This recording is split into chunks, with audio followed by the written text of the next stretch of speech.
On today's show, the Phoenix Suns escaped some absolutely infuriating officiating, and it was all thanks to Devin Booker putting the Superman cape on in his best performance of the season. Let's talk about that and much more in this edition of Locked On Phoenix Suns.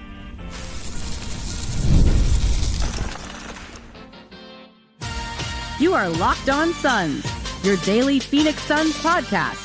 Part of the Locked On Podcast Network, your team every day. What is up, and welcome back into Locked On Phoenix Suns. My name is Benjamin Garcia, host of the Ben Garcia Show mornings on YouTube, and a credentialed Phoenix Suns media member covering your Phoenix Suns 365 days out of the calendar year for the #1 sports podcast network in the world, the Locked On Podcast Network. However you may be listening, watching, viewing the show, consuming Locked On Phoenix Suns, thank you for making myself and this show a part of your day. But also remember that Locked On Phoenix Suns is free and available on all platforms, including YouTube. So click that follow or subscribe button to do what thousands of Suns fans have already done. Become an everyday and get locked on to the Phoenix Suns right here each and every day. Today's episode is brought to you by the lovely folks over at Game Time. Download the Game Time app, create an account, and use code LOCKEDONNBA for $20 off your first purchase. Holy cow. I thought I was going to start off the show midway through that third quarter, honestly, midway through that fourth quarter, wondering why every Suns game has looked like this season from an officiating standpoint. And at some point, the Suns are going to lose a game because of some really questionable calls. And I'm going to go on a 10-minute heater on why the NBA needs to fix its officiating. And tonight, I thought I was going to have to talk about the Phoenix Suns, the officiating in the NBA, and why the Phoenix Suns are so officiated so much more differently. That third quarter was absolutely insanity. Jose Alvarado, Jordan Poole, Mises was getting calls that, prime Chris Paul only gets, and calls that LeBron James and Luka Doncic and Nikola Jokic only get. Giving a technical foul to Dillon Brooks for God knows what reason that I think will get rescinded, and Devin Booker getting a technical foul for the lamest of things. I thought I was going to do 10 minutes, and at some point this season is going to come, because if the Suns had lost tonight, it was not going to be the reason why they lost, but it was going to be a reason. But instead, you had a performance so profound from Devin Booker that we haven't had all season long. And for that reason right there, we're not talking about officiating. Instead of a 10-minute rant, I'm doing 2.5 minutes on it because it's hard to act like it didn't happen. But I got to tell you, I've been exceptionally hard on Devin Booker this year. Harder than any other media member. Let's call it what it is. No one has barked at Devin Booker like I have. No one has held Devin Booker to a higher standard than I have. I have not been giving him the excuses of, well, he's double and triple teamed a lot. I've said it's a excuse. It's not an excuse, meaning it's not the reason why Booker isn't performing well. It was and always has been mental. Booker didn't forget how to play basketball. But early on in the season, it was officiating getting his head. Later on in the season, it was he couldn't hit a bucket to save his life, and it was from shots he had always hit before. I got other media members asking me the "why do you hate Devin Booker" thing. What are you talking about? This is a $75 million man. And the reason why they gave him $75 million a year was because he's capable of doing things like he did tonight, which was Nikola Jokic, Luka Doncic, prime LeBron James, Kevin Durant, Steph Curry level-esque. Now, he is not those players. That's not what I'm saying. But he touches a level of play when his shot is falling that few in the NBA can touch. Booker was masterful tonight. And it was because he played with a sense of aggressiveness. It's because he took advantage of them throwing Jose Alvarado at him. God, how embarrassing for the Pelicans to think, oh, you know what we'll do? We'll just throw our lesser version, our lesser 6'1" version of Dillon Brooks at Devin Booker and see how that works. Booker's got like 5 inches on Jose Alvarado in terms of height. He's thicker than Jose Alvarado. Jose Alvarado is just Jordan Goodwin with a bigger name, I guess. You're not stopping Devin Booker with that guy. How embarrassing. And he got to the rack at will. And I got to be honest with you, his teammates failed him numerous times in this game. Booker, although having 4 turnovers in this game, which I'm totally okay with when you're 10 for 16 from the field, 9 for 11 from free throws, and have 30 points in a game in 36 minutes, I am someone who gets really excited about efficiency. Those are pretty efficient statistics. So if you're going to turn the ball over 4 times a night and be, 60% from the field, that's fine. Go ahead, just do that. I'm okay with that. I'm not going to get on you for that. And some of it wasn't his fault. Booker had 5 assists in this game. He could have easily had 15. The Suns shot 20% from 3 tonight. Royce O'Neale was 1 for 4, who I got in a lot of trouble for yesterday today, because I dare suggest that maybe he could be someone the Suns could trade. Dillon Brooks was 1 for 7. Colin Gillespie was 4 for 9. That's not a bad statistic, but 4 for 9 is not amazing. Rasheer Fleming was 0 for 3. Jordan Goodwin was 0 for 7. Devin Booker fed them the ball numerous times in this game. They just were not helping him out. And it takes a special superstar to sense when the team needs him. I guess I should say it takes a special high level nearing superstardom status at points in his NBA career to look around, see his team isn't making shots. Zion Williamson is taking over the game down low late with 20 points in 28 minutes. Trey Murphy shot 50% from the field with 19 points in this game. And he sensed, hey, this is going to be on me or we're going to lose this game. And that's true. The Suns would have lost this game if Devin Booker didn't make 1, 2, 3, 4, 5 big buckets down the stretch. And not just hitting big buckets, but then getting fouled, going to the foul line, and making them pay. The Suns would have lost this game by 20 if the New Orleans Pelicans could hit a free throw tonight. But you know what they say, ball never lies. And a lot of those ridiculous calls that the Pelicans were getting, especially in the third quarter, they weren't converting on them.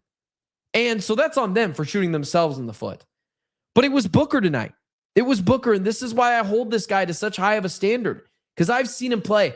I'm not going to do well, by golly, Booker just really wants it. I'm not going to do that for a $75 million player. I'm going to come on here and tell you he's not playing well.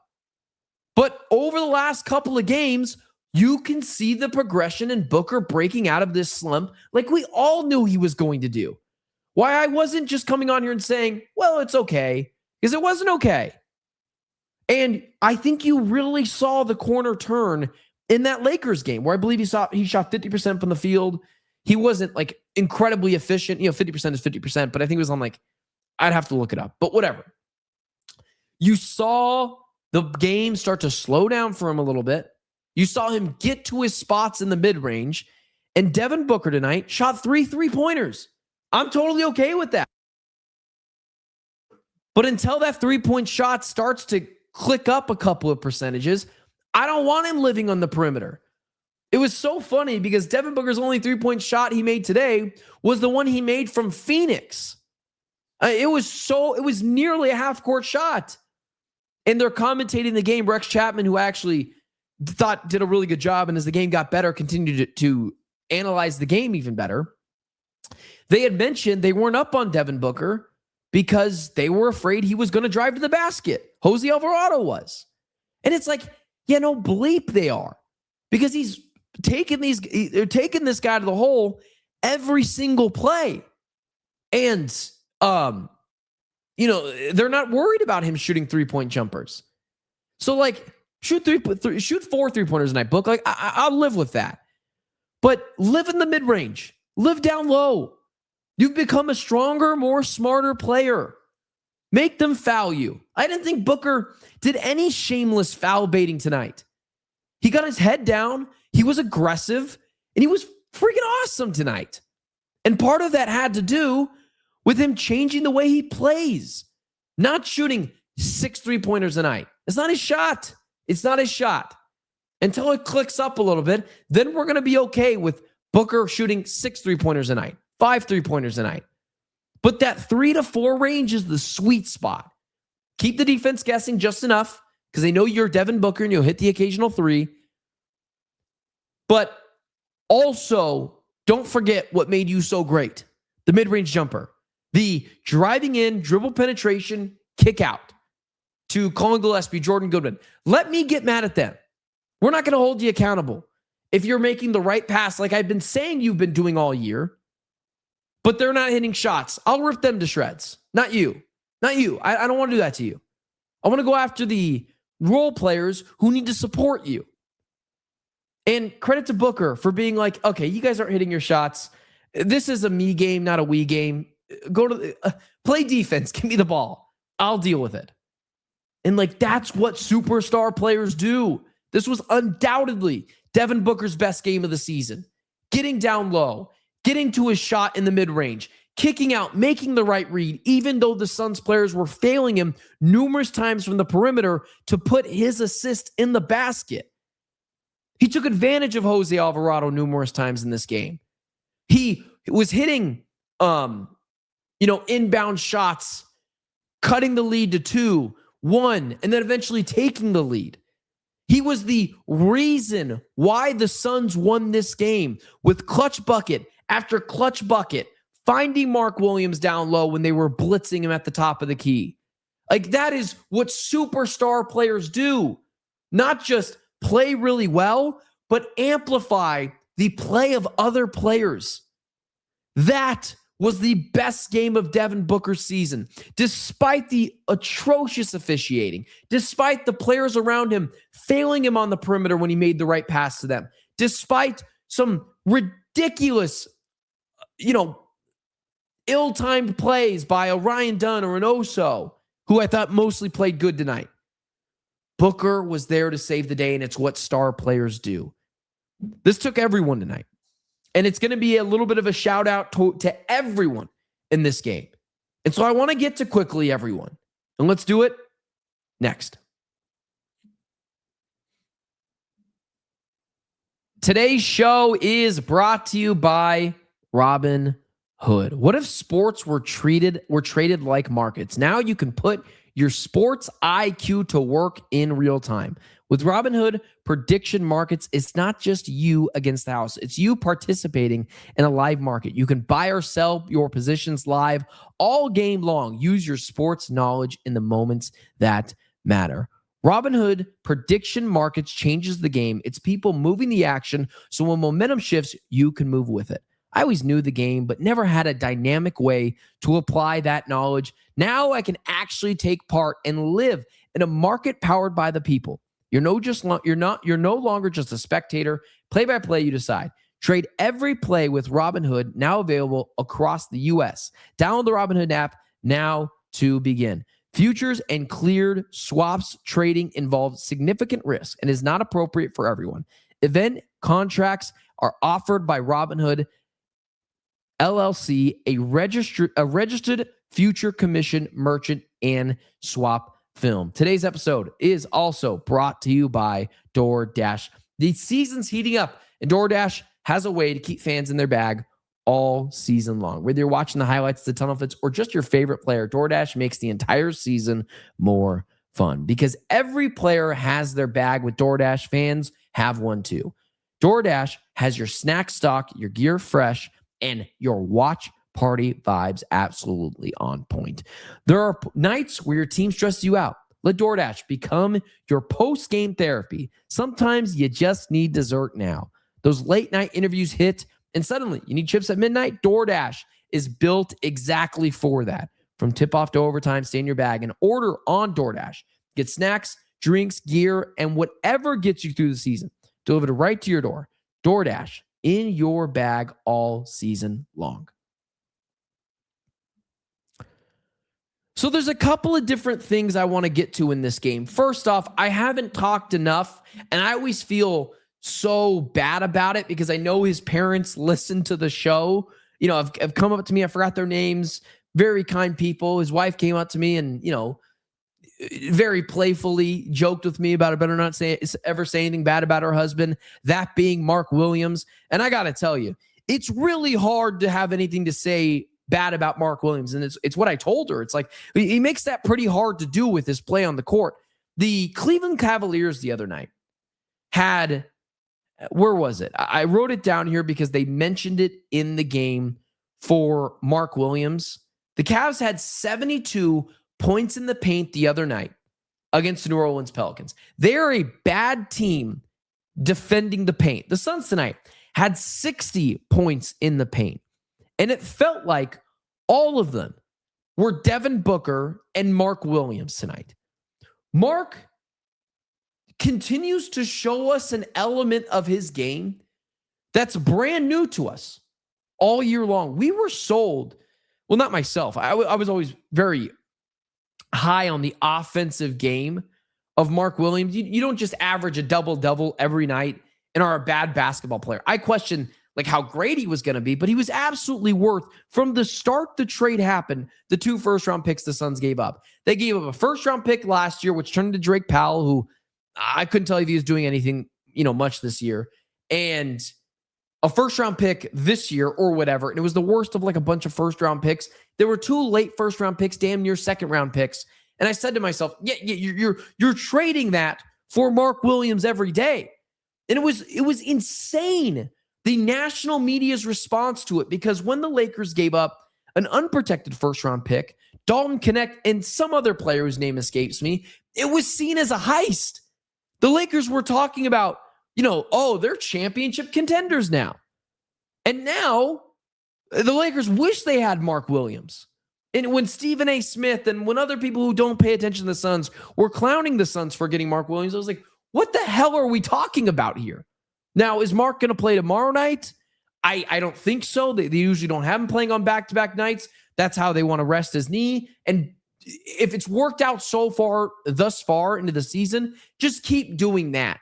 We'll adjust it if it doesn't work out. For now, if it ain't broke, don't fix it. But Mark was masterful tonight. And it's why I called out the big media on Twitter, and it did numbers on social media. I was like, yeah, classic big market bias. The Lakers get someone, and it was seen as a heist at the time. NBA championship favorites. That's not hyperbole. That's what people were saying. Dumb people like Stephen A. Smith.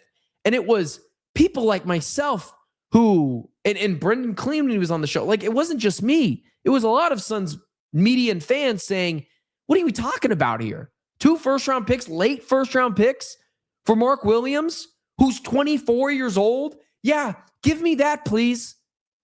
And he's been masterful for the Suns. Down low, on the boards. He's been active. He's been a better defensive player than advertised. And, he had a block tonight. He had 4 offensive rebounds and helped dominate in the painted area along with Devin Booker. The hell were the Pelicans thinking in this game? Trapping Devin Booker on the top of the key, and then just left Mark Williams open in the painted area with Jordan Poole and Jose Alvarado at times. You can argue that cost the Pelicans the game. If I was doing, Locked On Pelicans, I was texting my guy Jake Madison numerous times in this game. He was out doing other things. He said he wasn't watching, and to get back to it later on. But he was telling me this is the way the Pelicans want to play. They want to play, fast nose, getting pace, scrappy, get these cheap fouls from Fears and Zion and, this, that, and the other. But it was Mark who, I don't know what the Pelicans were thinking.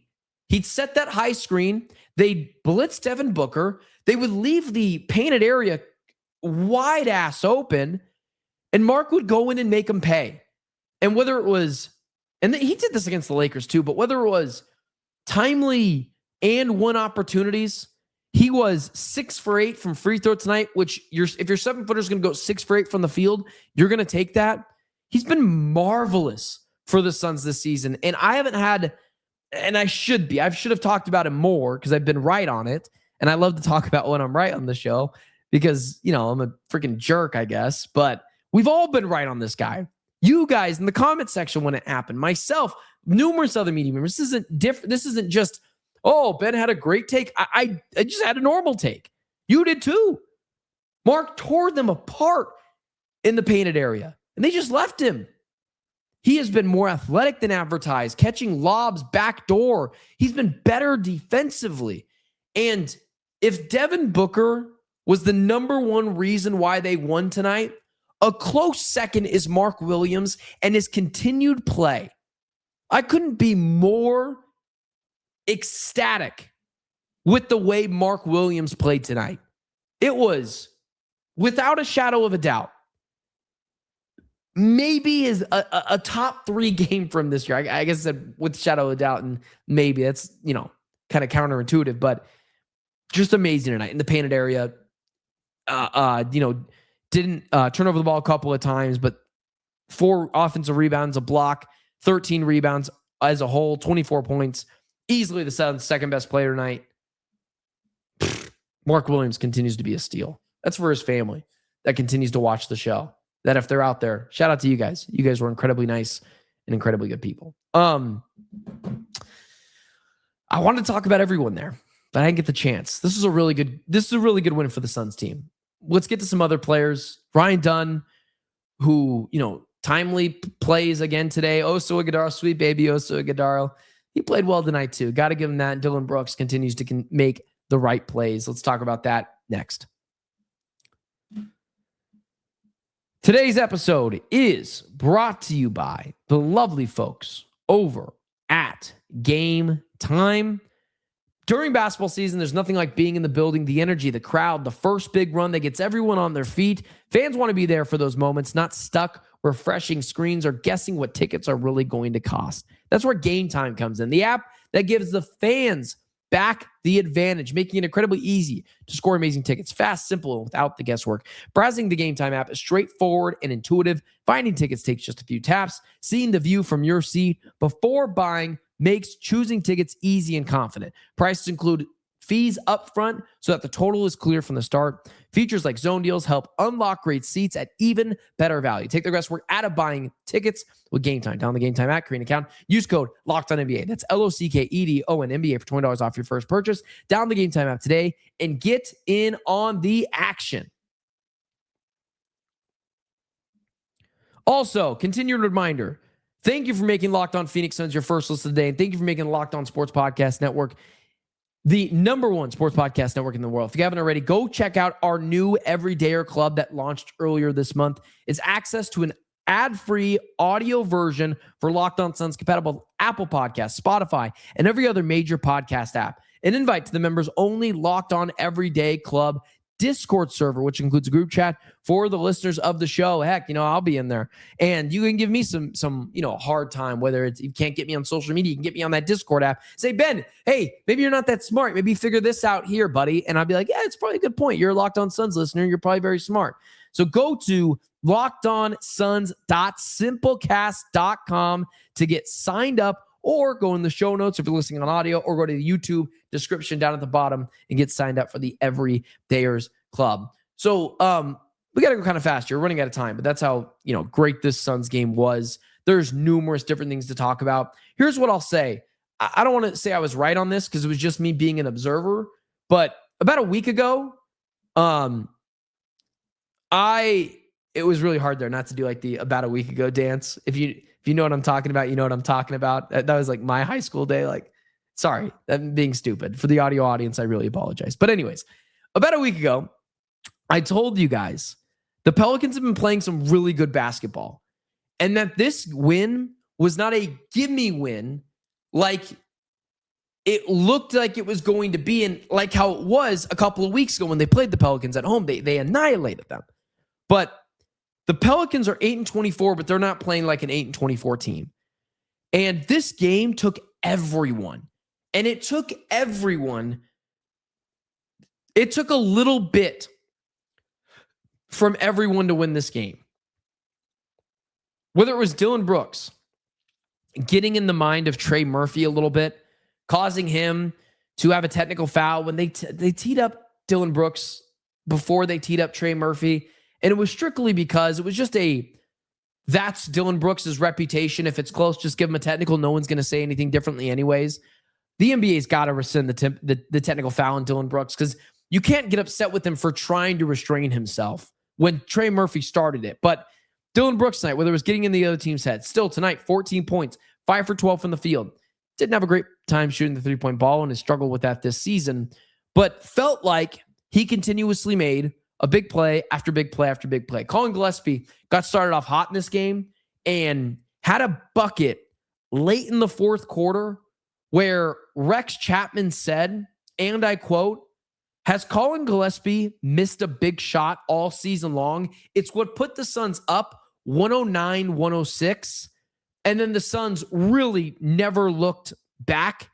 And Colin Gillespie, like, right. Remember my Colin Gillespie should start over Jalen Green take? I'm not going to take that take back because I don't care. Because what's more important is who's closing games. And I will not, shy away from this. Like, maybe I will with the Colin Gillespie starting thing because I workshop takes. Sometimes they're right, sometimes they're wrong. Like, whatever. I still feel good about that take, but Colin Gillespie should be closing games 90% of the time. Outside of a weird matchup that Colin Gillespie is just like severely undersized and they're picking on him defensively, which is pretty hard to do with Colin already. But he hits big shots in the fourth quarter all the time. Whether it was the Timberwolves a couple weeks ago, whether it was the Timberwolves a couple weeks ago before that, whether it was the game tonight. Fourth quarter Colin Gillespie is a real thing. And it got, Rex Chapman even asking, has he missed a big shot all season long? Shout out to Ryan Dunn, who went out in this game for a little bit, but had 8 rebounds, 4 offensive rebounds. And man, he cannot shoot the ball worth a lick. But, when you're attacking the boards like he does and gets cheap buckets at the basket, I mean, it's going to stave Rasheer Fleming off for as long as they can. But that'll take me to Rasheer Fleming, who I've got to do a longer deep dive talk on later because it just didn't hit the show because other things were more important. He came in for 10 minutes. He had 6 points. And in his first stint when Ryan Dunn went out, had 6 points. He was 3 for 6, missed his 3-point jumpers. Those are going to fall. I can tell he's getting sped up a little bit in game and it's throwing off his shot. Once those jitters die down, he's going to become a better 3-point shooter. And I'll leave you with this take. Remember we talked about yesterday, Grayson Allen and Royce O'Neale should get traded for picks or a new power forward. Rasheer Fleming could fit that mold. Sweet baby Oso Ighodaro. I thought he was in all the right places tonight. Credit to Sweet baby Oso. I don't give him a lot of credit. He had a couple of bad fouls in this game. He was a team worst, -9. But it felt like he was in the right spots a lot in this game. He was 3 for 3, 6 points, had a big dunk at one point in this game. He had 2 offensive rebounds. And, that's where the Suns ended up beating the Pelicans because despite 42 free throws attempts to the Suns 25, despite the Suns only having 6 less points in the paint and, 6 less points in the paint, the Suns dominated the rebounding. And it's what makes me feel better about that Suns quote unquote slump a couple of nights ago when they were getting out rebounded, when, the opposing team was doing more in terms of defensively, but they had 9 steals tonight. They out rebounded the New Orleans Pelicans and they had 18 turnovers, but only gave up 14 points off those turnovers, where the Pelicans had 12 turnovers and gave up 12 points. So that's a difference of 6 in the turnover discrepancy, but only difference in 2 points in points conceded off turnovers. So I thought the Suns did all the little things tonight to win. And it was a really good, just mental win for the team that I felt like was really getting hosed by some bad officiating a lot in this game. So credit to the Suns for getting a massive win on the road. And now they've got the Pelicans tomorrow. Like, there's no rest for this team. They've got the Pelicans tomorrow at 5 o'clock, again in the Big Easy. And we'll see what the Suns can do.